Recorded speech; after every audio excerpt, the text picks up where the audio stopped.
دوستو، یقیناً آپ نے تھمبنیل میں صحیح پڑھا ہے۔ آپ نے تھمبنیل میں یہی پڑھا ہے کہ 2027 میں سارے کے سارے انسان ہلاکت اور بربادی میں پڑ جائیں گے، سارے انسان ہلاک ہو جائیں گے سوائے چند لوگوں کے، کہ چند لوگ بچ جائیں گے اور باقی لوگ ہلاک اور تباہ و برباد ہو جائیں گے۔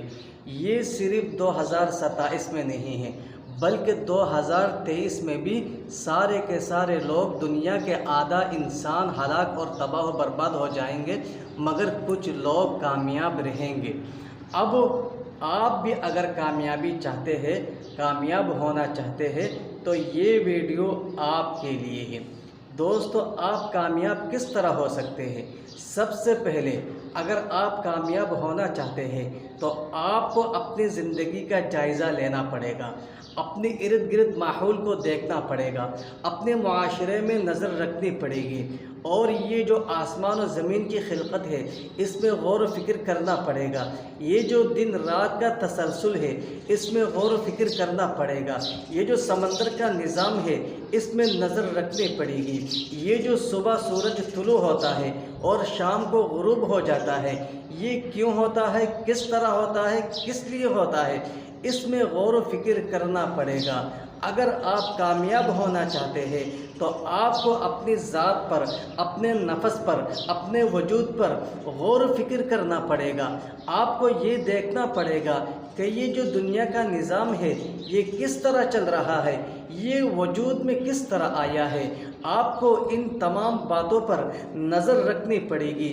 پھر آپ کو یہ فیصلہ کرنا پڑے گا کہ کوئی تو ہے جو اس نظام ہستی کو چلا رہا ہے۔ پھر آپ کو کیا کرنا پڑے گا؟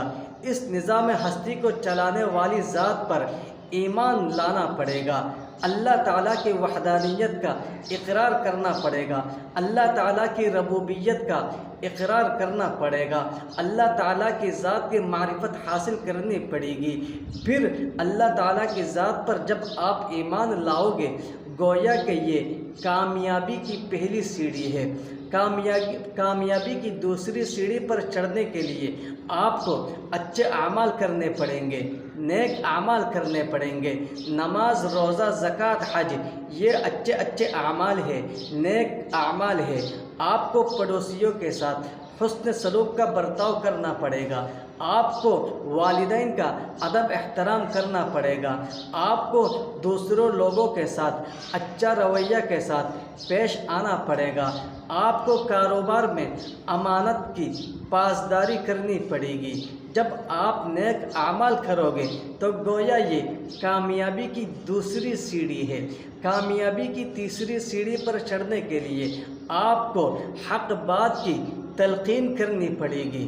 کامیابی کی چوتھی اور آخری سیڑھی پر چڑھنے کے لیے آپ کو صبر کی وصیت کرنی پڑے گی۔ ارے یہ ساری باتیں میں نہیں کہتا، قرآن شریف کی آیت ہے۔ اللہ فرماتا ہے والعصر ان الانسان لفی خسر۔ اللہ تعالیٰ زمانے کی قسم کھاتے ہیں۔ سب سے پہلے یہاں سوال یہ ہے، اللہ تعالیٰ کو قسم کھانے کی ضرورت کیوں پڑی؟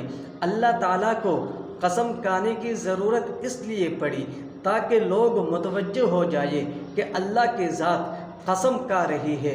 اتنی بڑی ہستی جب قسم کھاتی ہے تو اس میں یقیناً کوئی بڑی بات ہوگی، تو اللہ تعالیٰ لوگوں کو متوجہ کرنے کے لیے قسم کھا رہے ہیں۔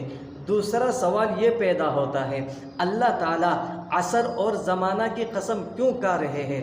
اللہ تعالیٰ زمانے کی اہمیت کو بتلانے کے لیے، زمانے کی اہمیت کو اجاگر کرنے کے لیے عصر اور زمانہ کی قسم کھا رہے ہیں کہ لوگوں، یہ جو عصر ہے، یہ جو زمانہ ہے، یہ جو وقت ہے، اس کی بڑی اہمیت ہے، اس وقت کی قدر کرو۔ گویا اس وقت کی اگر کوئی قدر کرتا ہے، اس کو صحیح استعمال کرتا ہے، تو گویا وہ ترقی کے راستے پر گامزن ہو جاتا ہے، کامیابی کے راستے پر چل پڑتا ہے۔ جو وقت کو صحیح استعمال نہیں کرتا، گویا وہ ناکامی کی طرف چلا جاتا ہے۔ اس لیے وقت کی اہمیت کو بتلانے کے لیے اللہ تعالیٰ قسم کھا رہے ہیں، والعصر، قسم ہے زمانے کی، ان الانسان لفی خسر، کہ سارے کے سارے انسان خسارے میں ہیں، تباہی میں ہیں، بربادی میں ہیں، چاہے وہ 2023 میں ہو، 2027 میں ہو، قیامت تک جتنے بھی لوگ آئیں گے، قرآن اس کے لیے اعلان کرتا ہے، یہ آیت اعلان کرتی ہے کہ سارے کے سارے انسان ہلاکت میں ہیں، تباہی میں ہیں، بربادی میں ہیں۔ اب کامیاب کون ہے؟ الا الذین آمنوا وعملوا الصالحات، کہ جنہوں نے ایمان لایا، وعملوا الصالحات، نیک اعمال کیے، وتواصوا بالحق، حق بات کی تلقین کرتے رہے، وتواصوا بالصبر، اور صبر کی وصیت کرتے رہے۔ یہ جو 4 چیزیں ہیں جس انسان کے پاس ہوگی، یہی انسان کامیاب ہے۔ اگر آپ بھی کامیابی اگر چاہتے ہیں تو ان 4 باتوں پر عمل کرنا پڑے گا۔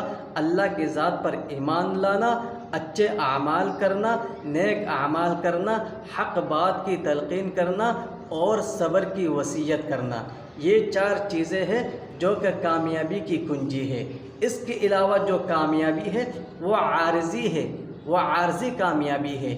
تو جو میں بتلا رہا ہوں وہ حقیقی کامیابی ہے، ہمیشہ ہمیشہ کی کامیابی ہے۔ تو دوستو، اگر کوئی لوگ ان 4 باتوں سے ہٹ کر اگر کوئی کام کرے گا تو قرآن اعلان کرتا ہے وہ تباہی اور بربادی میں ہے۔ آخر میں آپ سے امید ہے کہ ویڈیو ضرور آپ کو اچھی لگی ہوگی۔ اگر ویڈیو اچھی لگی تو لائک کر دینا اور ہمارے چینل کو سبسکرائب کر دینا۔